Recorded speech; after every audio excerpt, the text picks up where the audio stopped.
guys? This is another week recap with Be Your Own Kind.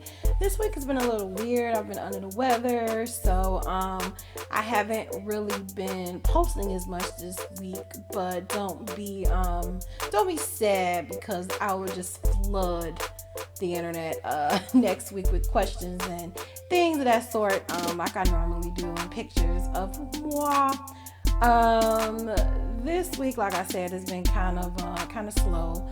I am so close to finishing Issa's book, The Misadventures of Awkward Black Girl. I think that is the name of it. Yeah, so I'm super close to that. I love Issa Rae because she's amazing.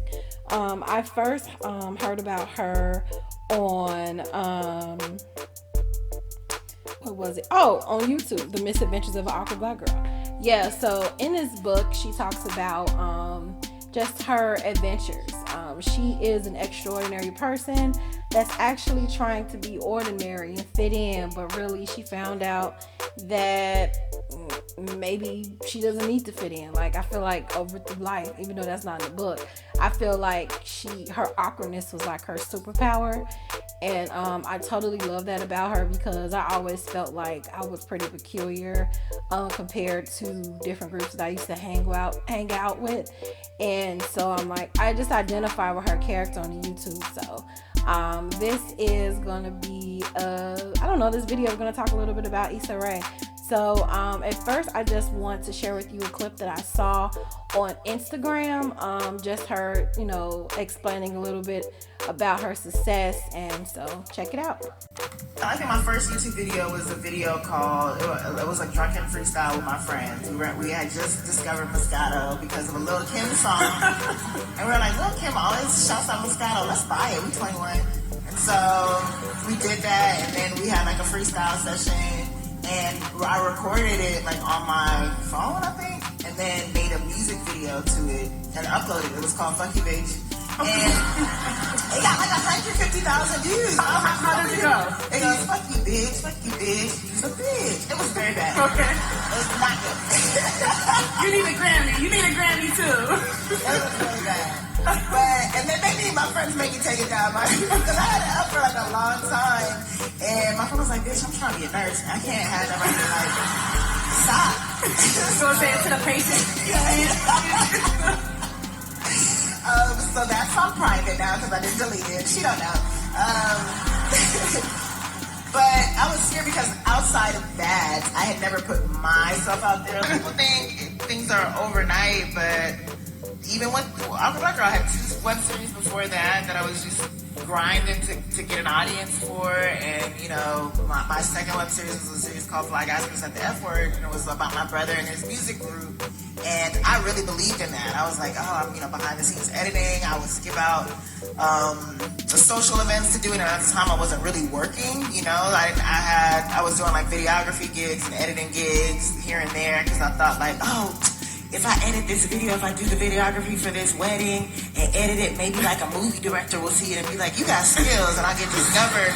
I was just going about it the wrong way. But even with that web series, I was just like consistent about trying to release it at the Monday at 10 every morning. We were promoting it constantly, and that was just like, it just didn't take off in the same way. And so once Awkward Black Girl took off and got attention, I was like, this is it, this is gonna happen. And then there are just so many other steps. I got the opportunity to work with Shondaland at ABC, and I thought that was going to be my big break, and it wasn't, because I just wasn't ready for it. And then had other web series opportunities as I thought that medium was going to grow and become more mainstream, and that didn't happen. And so luckily when the ABC door shut, HBO called and said, hey, we heard you're free, do you have anything that you want to pitch to us? And Insecure, even that, when I got that opportunity and they bought that show, it took 3 years for it to be made. So it took a lot of time. I think my first YouTube video was a video called... So isn't she dope? Like, super dope. Just like, I love the fact that she was like, it's a process. Everything is not gonna be an overnight success. It's gonna take a lot of misses before anything just hit. And that's just so inspirational to me because she doesn't have like, how can I word this? Like, she's just she has an ordinary, extraordinary thing about her. You know, like, she's herself.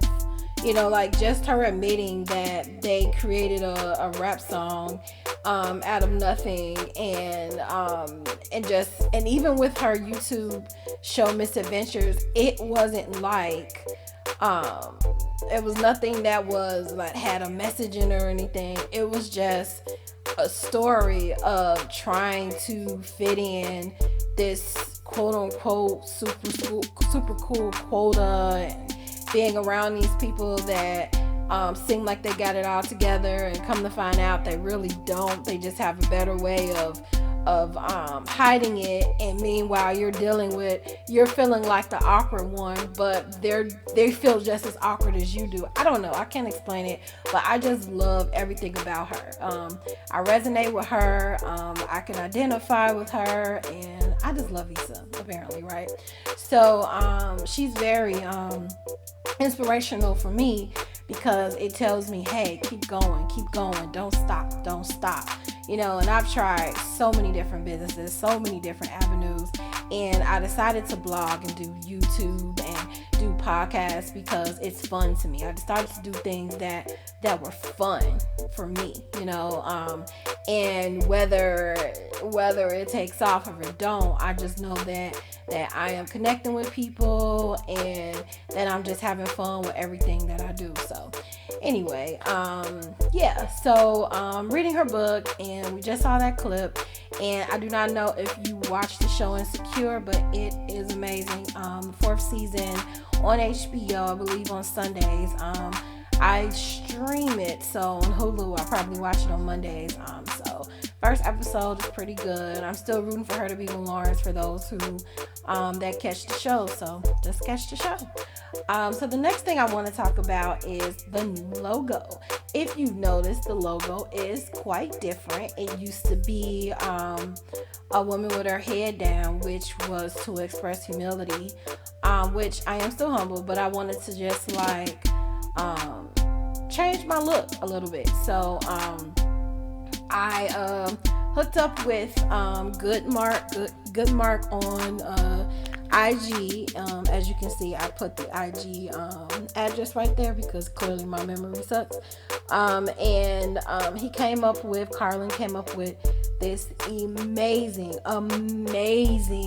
logo, where I can use Be Your Own Kind, or I could just use Be, because that's what it is. I just want everybody to be. I just want to be. And while we're being, why don't we just, we can be our own kind. So let me know what you think about the new logo here. So the next thing, I don't even know where to start after this. I saw something pretty funny on Instagram that was relating to coronavirus and social distancing, and I always try to find lighthearted stories. Thanks to one of my best friends, Kim, she was like, maybe you should just talk about the upside of coronavirus and things that people are doing. So here's a little quick compilation of things that I saw that were positive and funny regarding this time. So check it out.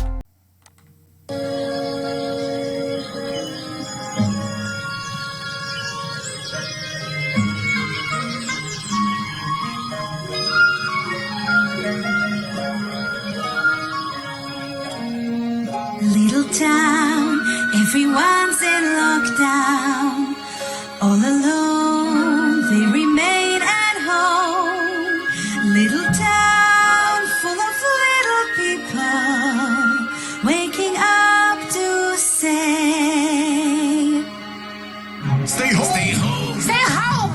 Stay home. There comes old Bernie and he's got corona. So why the heck is he outside? Walks around as though he's well, with a sanitizer gel. He's gonna get us all infected. Good morning, Bill. Good morning, Joe. Why aren't you quarantined? I'm not sick. I'm just on my way to Costco to buy some toilet paper before we're out. That's nice. Sandy, the Bureau, hurry up. I've yet to see a reckless fool quite like her, without a mask or gloves Let's see. She's gonna get us all infected. That is bad. Stay home. Of course. We're all in lockdown. Stay home. With you. At least 6 feet. They closed all schools. It's now a ghost town. Soxono just fell 800 points.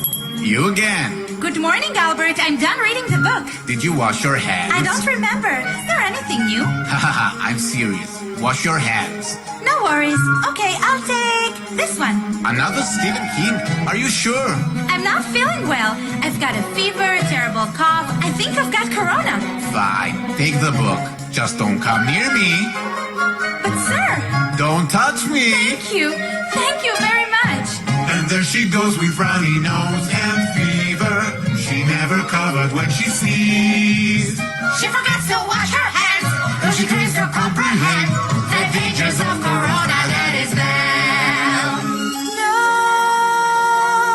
the road isn't ending. This is just another flu. You see.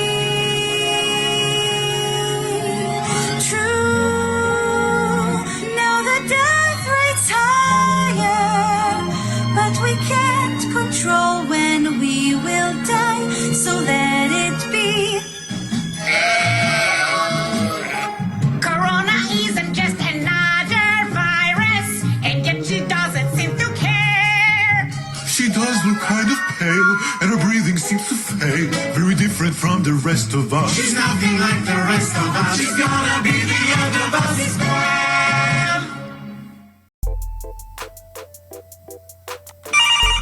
Who is this calling me? I'm trying to watch the damn news, all this going on. Oh, Lord, I'm coming. Who, hello? Yes. They doing what? Where they at? I know damn well them millennials ain't out on no beaches and walking up and down, holding hands, kissing at no damn party and everything. These children have lost their damn mind. What is wrong with these millennials? Listen, they better get their ass somewhere and sit down and social distance. They better just get their ass away from each other. That's all I know. Hell, people my age dying, and y'all got y'all ass out there naked on the beach. Set your ass down somewhere. Who they got? Yes, I'm sitting over here locked up in the damn house. I can't even look at nothing, can't go nowhere, and they out there social distancing. They supposed to be social distancing. Every damn body supposed to be social distancing. If you ain't social distancing, get your ass somewhere and sit down. Help save somebody my age. Hell, that's why I'm in this house locked up damn now. Social distance. Everybody needs social distance. So I thought those were super, super funny. It's always good to have a good sense of humor, right? So during this whole time, I've been trying to find things that are funny and comical, because this is a really sad time. So just trying to find ways to keep a smile on our faces. So I am adjusting the mic so your ears are not deceiving you as I'm talking. So the next thing I want to show is I went to this site, Billboard, the Billboard site, and it was showing a lot of entertainers that were actually contributing their time and money for COVID. So I thought that this would be a good positive light, just to shed some positive light on this time, just to also add a smile to your face. So check this out.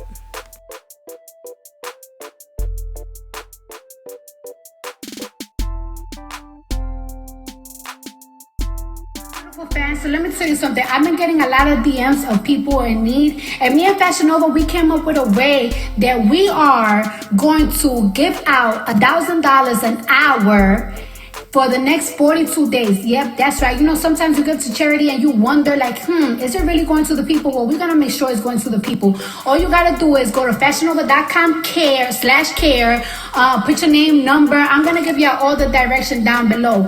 And make sure your Instagram is open, because I'm going to make sure that you really do need it. Don't be lying so you can lend your fucking boyfriend some money. No, you don't got to show us your pussy, even though you want to DM it to me. I don't motherfucking mind. And we love you guys, and we are so thankful that you guys have been supporting us for so long. It's time for us to support you guys back, and I love you, and don't be shy. Sometimes you gotta motherfucking ask for help. Lean on me. Bring on us strong. $1,000 an hour for the next 40.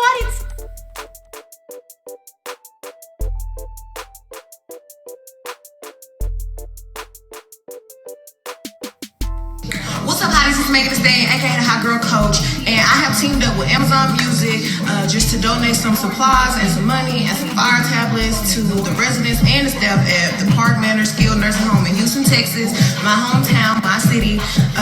Just because it's important to, just lend out a helping hand at this time and just show everybody that's still working that we support them, and to support our grandparents at this time. I'm really hurt because I can't go see my grandmother, but I just wanted to make sure that my hotties could still communicate with their grandparents. So yeah. What's up, hotties?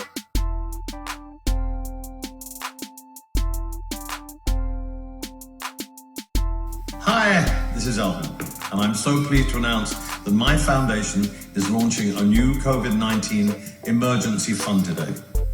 For almost 30 years, my foundation has prioritized the most vulnerable people to HIV to end the AIDS epidemic. And we're committed to this during the COVID-19 crisis too.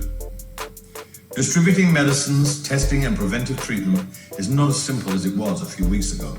So, our new COVID-19 emergency fund will help frontline partners to prepare for and respond to the pandemic and its effects on HIV prevention and care for the most marginalized communities. We must keep up momentum, or else the results could be disastrous for people living with HIV and other infectious diseases.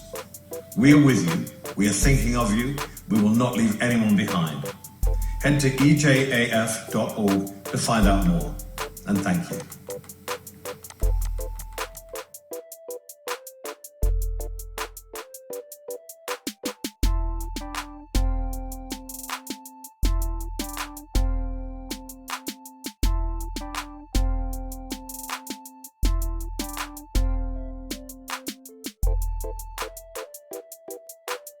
Sincere here. Hey guys. And obviously this worldwide pandemic, coronavirus, is changing the world, second by second, minute by minute. People are losing loved ones, the elderly and the young, people in between.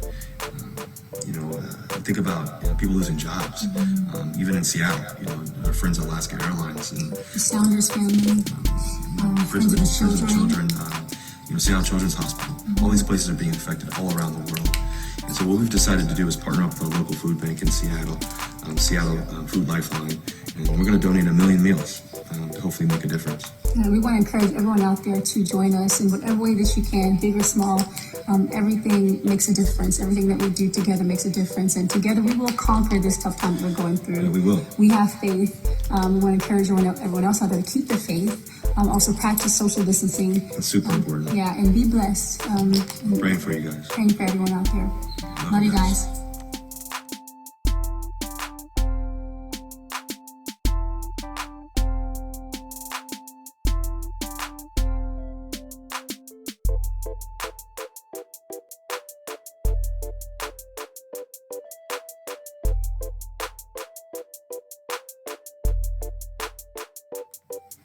What's up, everybody? It's your boys here coming at you live from the treehouse here in Quarantine Town, just hanging out. But quick thing, we just wanted to do a quick shout out to Dirk Bentley. We saw the post you made yesterday and how you're helping out with giving $1,000 to all of the staff and all the employees at your bars. And very, very inspiring. Quite honestly, yeah, you inspired us, man. We're gonna follow suit. We're gonna take your lead. And we're going to do the same thing. We're going to give $1,000 to all the FGL House employees. We really hope this helps out in a time of need. We very, very vividly remember what it's like to be in the service industry, to be a server, to be a bartender, and to rely on tips to pay the bills. So we know everybody's probably stressed out a little bit during this time, so we really hope that we can help you guys out. And we're so grateful for everybody that helps make our restaurant run. Every single person. Barbacks, waiters, waitresses, bartenders, everybody. So as you can see, that site had pretty much looked like every entertainer that has contributed their time and money for those affected by COVID-19. So I thought that was pretty cool to show you guys. I know it was a pretty long clip, but it kind of included everyone, so it kind of killed. couple of birds with one stone. So just to talk about things that were on my site this week. Like I said, it was a pretty slow week for me due to being a little ill. I was able to publish the interview that I had with Jermaine Carson. He's a screenwriter and a producer, and he is aspiring to get his work out there. And he wants to do television shows, and what I love about his story is he took a leap of faith.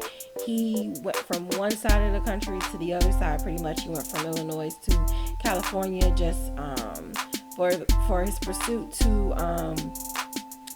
achieve his goals. And what I loved about this interview is he is the epitome of being your own kind. He just jumped out on faith, went somewhere where he knew no one, and now, you know, he's making a name for himself, and I'm just very proud to be his friend, and I was very excited for him to take the time out to do the interview. So check that out on the podcast, BYOK podcast, and the links are in the description box. The next thing was a video that I did very recently too, that I published on YouTube. It was about infidelity in relationships, and I was a little perturbed because one of the videos I did show was about Waka Flocka saying that him cheating on his wife made her better, and I just thought that was a load of crap to sort of validate poor actions for quote unquote making someone stronger. Like, there's just, life has a way of making someone stronger, and it doesn't excuse poor behavior and hurting someone's heart and breaking them down in order for them to become stronger. Life has a way to make us become stronger. So that was my Say What video for this week, and I would love for you guys to check that out, because that's also on YouTube. That's actually the video before the live that we did. Speaking of lives, every Friday 8 p.m. Eastern time, I will be doing an Ask Me Anything live. Pretty much you can leave some questions in the comments or DM me some questions, or you can just wait for the live and ask the questions, and me and the audience can chime in. I always provide a link where you can join the live, and you don't have to show your face per se. You can turn the screen or talk in the dark or whatever if you don't want to view yourself on there, but it's just good to have live commentary and conversation. So this will be my third week doing this, so I do encourage you guys to join the live if you have nothing to do on a Friday, which at this point I know that you don't. So anyway, that is my week recap for this time, and as always, be safe, stay healthy, and don't forget to be your own kind. Bye.